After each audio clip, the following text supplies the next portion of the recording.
Olá, bem-vindo e bem-vinda ao projeto Político Eu, do Programa de Educação Política Cidadã. Antes de tudo, eu lhe parabenizo por participar desse curso. Esse espaço é um importante canal para que possamos entender e participar de forma mais qualificada do processo político. Fico feliz em lhe encontrar aqui. Significa que você está se qualificando em um tema tão importante e urgente, que é a educação política. Precisamos conhecer melhor a política do nosso país e saber que ferramentas podemos usar para aprimorar a nossa democracia. Você faz parte dessa mudança. Bem, preciso me apresentar. Eu sou José Raulino, sou professor e cientista político. Nesse momento, nós iremos trabalhar o conteúdo do fascículo 3 do curso. Vamos abordar o poder legislativo no âmbito municipal, discutindo as características desse poder político e apresentando sua instituição principal, a Câmara. Nossos objetivos de aprendizagem é que você, primeiro, compreenda a relevância do poder legislativo como espaço para debater e propor soluções para os problemas coletivos, identificar quais as atribuições dos vereadores e vereadoras, entendendo como se dá o processo de eleição e atuação no cargo. Conhecer como ocorrem as atividades legislativas na Câmara Municipal. Seguimos adiante. O conteúdo está dividido em 5 partes. Na primeira parte, iremos abordar, entre o individual e o coletivo, a construção da esfera pública. Na segunda parte, o tema representação política, autorização e a dimensão descritiva e simbólica. Na terceira, poder legislativo no âmbito municipal e atuação dos vereadores e vereadoras. No quarto, como são eleitos e eleitas, o sistema proporcional. E, por último, a Câmara Municipal e o trabalho legislativo. Vamos para o primeiro tópico. Eu quero abordar com vocês a seguinte oposição. O âmbito privado, que significa o nosso espaço mais individual, em que desenvolvemos nossas atividades, como a casa dos nossos pais, como nossa conta corrente, ou então nossa conta nas redes sociais. Em oposição, existe o âmbito público, que é o espaço em que a gente se socializa e encontra o coletivo, como, por exemplo, a escola, uma praça pública, mas o que eu quero chamar a atenção para vocês é a intersecção entre esses dois âmbitos, né? Entre o âmbito privado individual e o âmbito público e coletivo. E aí eu quero abordar a seguinte questão. Como um problema que antes era tido como privado, alcança uma dimensão política e legitima-se perante a opinião pública como uma questão coletiva. Eu vou dar o seguinte exemplo a seguir.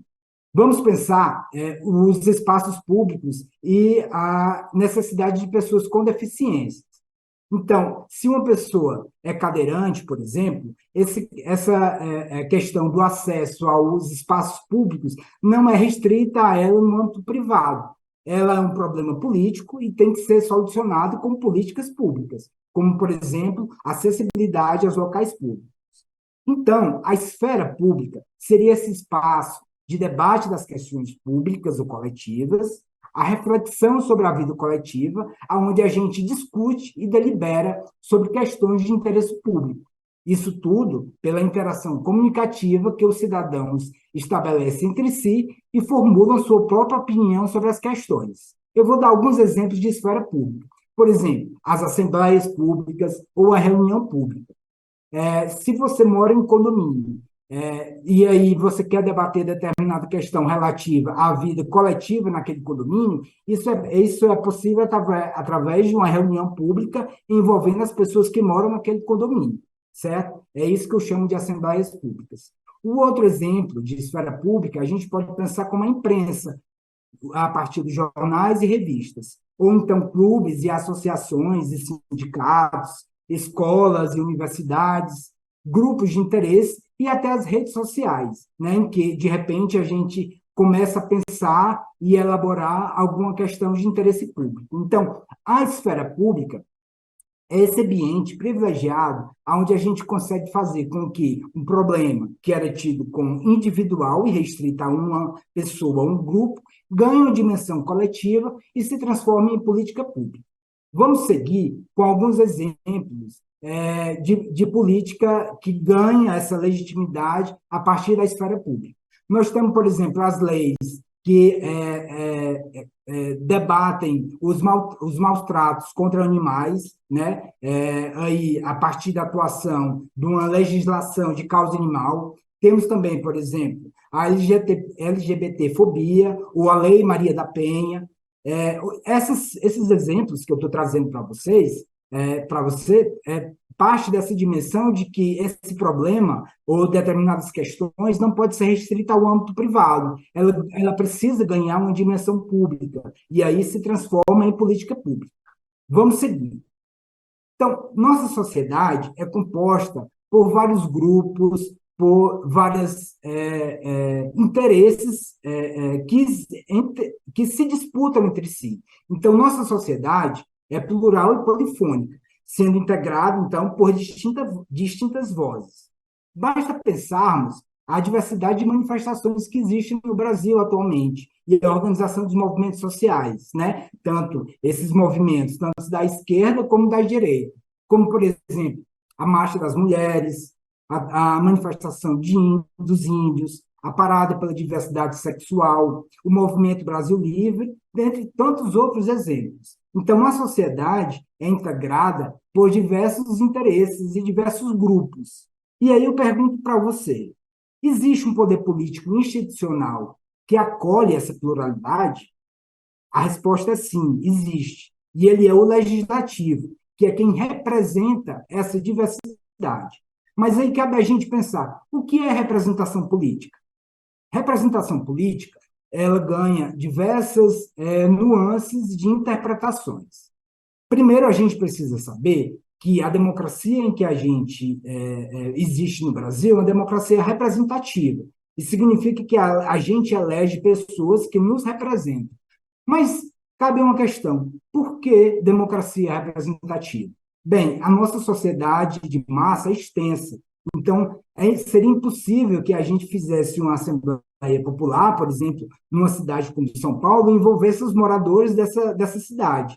Então, por isso, é necessário criar instituições que representem essa população, que não signifique que cada cidadão precisa comparecer a essas assembleias. Outro ponto também que justifica a democracia representativa é a complexidade das questões públicas, né? Então, por exemplo, a gente viu agora alguns debates sobre reforma tributária. Esse tema é complexo e exige uma interação mais apurada, mais técnica. Então, a primeira dimensão de representação é a ideia de autorização. É a concepção de que, a partir do nosso voto, a gente autoriza alguém a nos representar.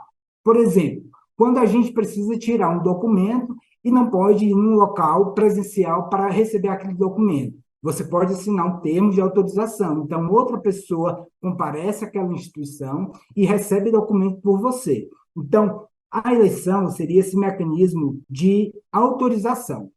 Agora, existem outras dimensões da representação, que a gente vai discutir agora.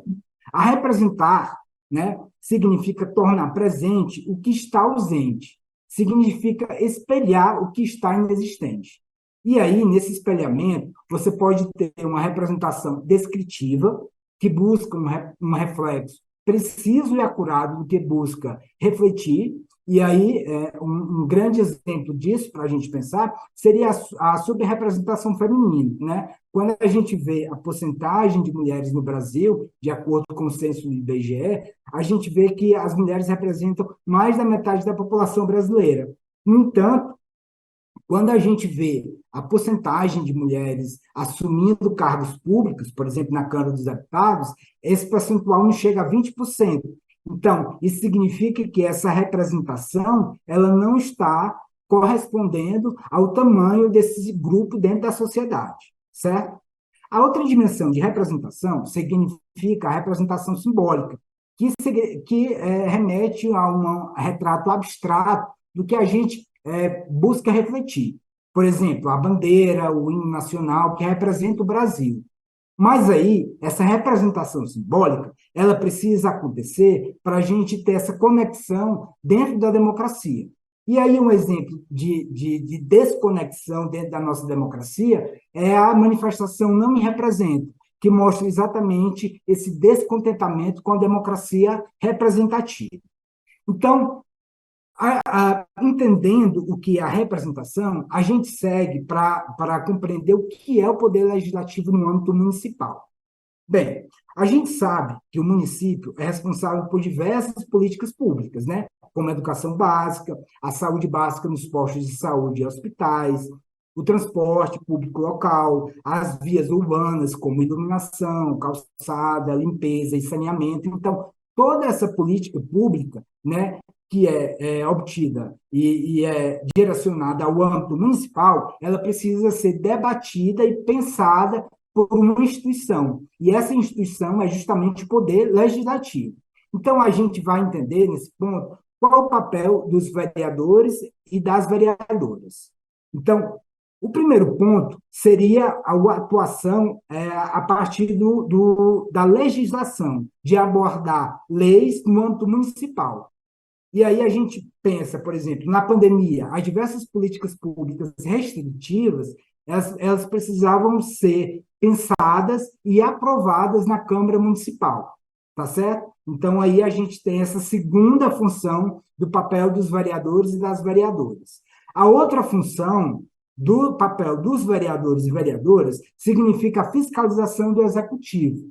Então, a gente parte da ideia que o vereador ou vereadora, ele não é funcionário do prefeito ou da prefeita. Ele tem a função de fiscalizar esse poder para saber se as políticas públicas que existem no âmbito municipal, elas estão funcionando, tá certo? Então, a gente vai seguindo essa ideia. É, na atuação do legislativo, tem dois documentos que direcionam a atividade do vereador. O primeiro é a Lei Orgânica Municipal. A Lei Orgânica Municipal é uma espécie de constituição da cidade, aonde lá, nesse documento, é estabelecido todas as funções que cabem tanto ao Poder Executivo, exercido pelo prefeito ou prefeita, como o Poder Legislativo, exercido pelos vereadores e vereadoras. O outro documento importante, que é necessário que a gente conheça, é o Regimento Interno da Câmara. Esse documento ele vai dizer como é que a Câmara Municipal está organizada.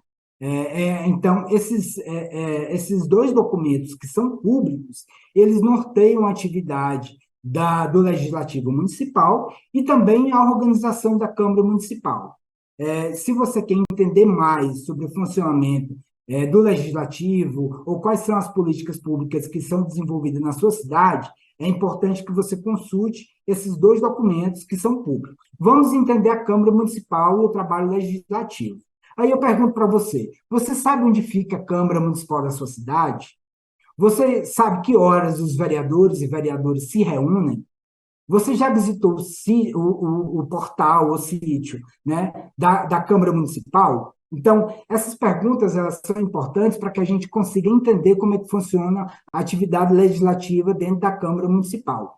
Eu trago para vocês aí um site da Câmara Municipal de Fortaleza, onde a gente consegue perceber a atividade legislativa dentro da Câmara. Então, vamos seguindo aqui. Para a gente entender como é que funciona a atividade legislativa dentro da Câmara, é importante que a gente compreenda alguns conceitos e algumas ideias. Primeiro, o que seria o plenário da Câmara? O plenário seria o local em que acontece a atividade legislativa de analisar, discutir, modificar, votar, definir, aprovar projetos ou rejeitar projetos, certo? Nesse plenário, acontecem as sessões ordinárias da Câmara, que são o quê? Reuniões destinadas às deliberações e trabalhos parlamentares. É importante estabelecer que, para que uma decisão tenha legalidade jurídica, é necessário que essa resolução ela passe na sessão ordinária, que ela seja discutida e analisada pelos vereadores e vereadoras. E os vereadores, no caso, ele tem um espaço da tribuna onde cada parlamentar pode discursar e dar sua opinião sobre a pauta que está sendo discutida. E aí é importante a gente pensar que essas sessões elas são públicas e a população ela pode assistir essas sessões. No geral, as câmaras elas possuem um espaço chamado de plateia ou galeria, onde o cidadão e cidadã pode assistir essas reuniões.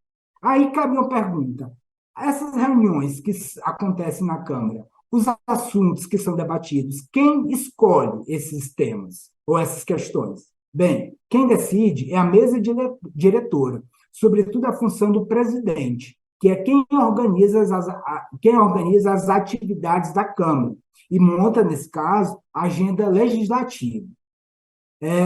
Entendendo essa divisão dentro da Câmara, tem um espaço que é super importante que a gente reflita melhor sobre a atuação dos vereadores e vereadoras, que é justamente as comissões parlamentares, que é o espaço destinado ao estudo e às investigações de forma mais aprofundada dos projetos que são levados a plenário, tá certo?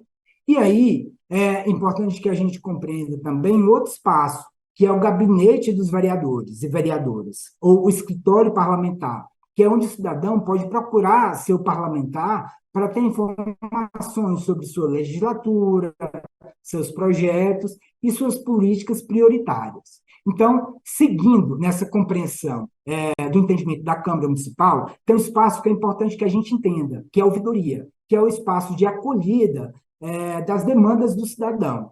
Então, eu trago para vocês um exemplo da ouvidoria da Câmara Municipal de Fortaleza, onde você faz um login, faz um cadastro e, a partir disso, você coloca a sua demanda para a Câmara, né? De alguma questão que você queira se informar ou de denunciar algum ato de irregularidade administrativa, tá certo? A ouvidoria ela funciona como esse espaço para o cidadão. Então, vamos seguindo aqui. Para finalizar, vale lembrar os pontos que a gente discutiu aqui nessa aula. Primeiro, a relevância do poder legislativo, né, como debate público e democrático sobre a cidade e a sua representação plural e diversa. A gente discutiu também as atribuições dos vereadoras e vereadores, sobretudo essa função de legislar e fiscalizar. Em seguida, a gente pensou discutiu como é que funciona a eleição legislativa a partir do sistema proporcional, e, por fim, a gente entendeu o funcionamento e a organização da Câmara. Bem, esses foram os temas que eu quis discutir com vocês a partir dessa temática do Poder Legislativo. Eu ressalto que, se vocês tiverem alguma dúvida, vocês voltem para o fascículo, leiam o texto e se aprofunde nesse conhecimento, tá certo? Então, muito obrigado por sua atenção e até outra oportunidade.